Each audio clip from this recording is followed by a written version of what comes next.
Anne. Hello. How are you? Great to be here. Thank you so much for coming.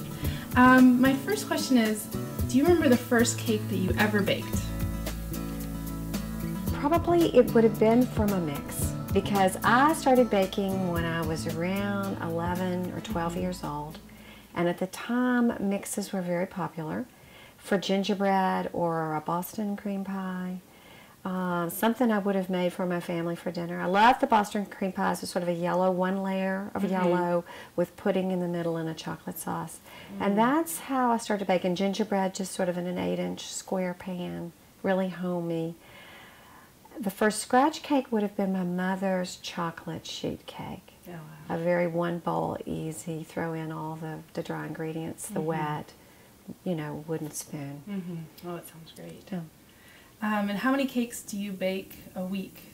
Do you have testers? How does that work? Well, if I'm working on a book, I could bake as many as 100 a week. And yes, I do have a couple of people who work with me and for me to develop recipes and bake. And they may try a recipe first in their kitchen, and then if it works, we'll bring it over to my kitchen.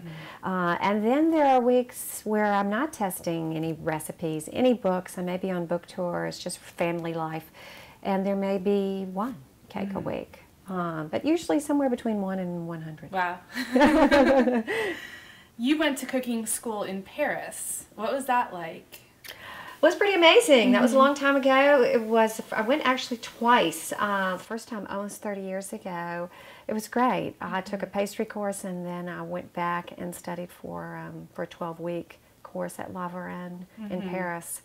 I learned everything from how to skin an eel, to how to make a proper beef stock, to how to make, pie pastry, pâte à choux, for eclairs. I learned so many things. I bought some great equipment when I was in Paris. I still have a baguette pan, a little palette knife that I use for frosting cakes. So I think it left a definite impression on me. Your newest cookbook is The Cake Doctor Bakes Gluten-Free.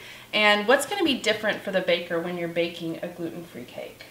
Well, the mix is different. The gluten-free mix is a little bit smaller than a regular cake mix. It's about 15 ounces.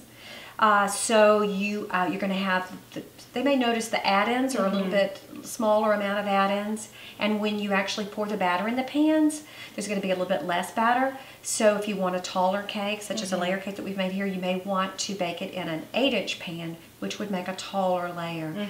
So it's just a smaller scale of a cake, because the mix begins at 15 ounces. Okay. It's smaller.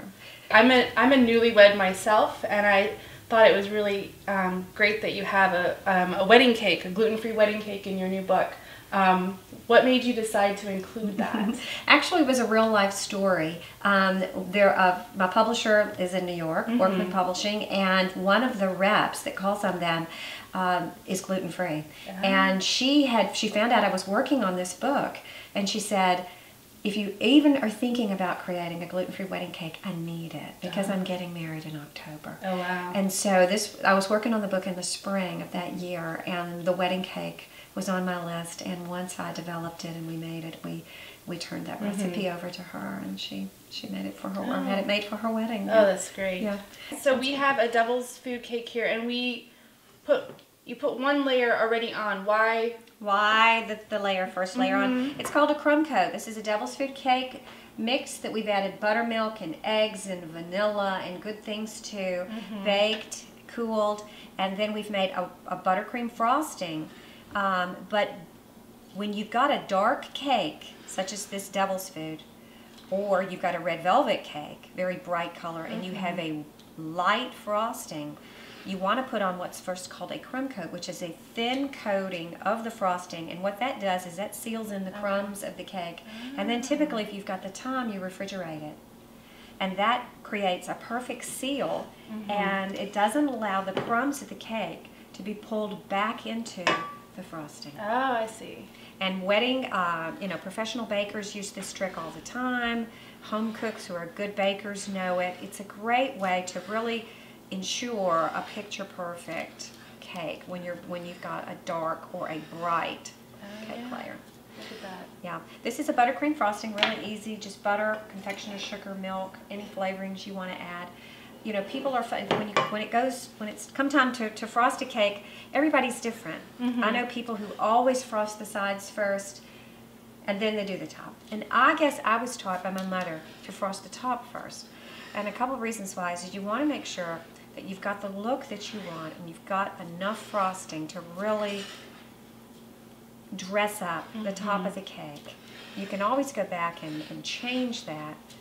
But if you put all of your frosting on the sides and you don't leave enough on top, it's not going to look very good. So what I do is sort of create the look that I want on top. And this is just an easy swirl pattern that I do just by turning and fussing with it. And then I used a little short palette knife for that. Again, everybody has their method. And I might grab some frosting here for the sides and sort of just place it on.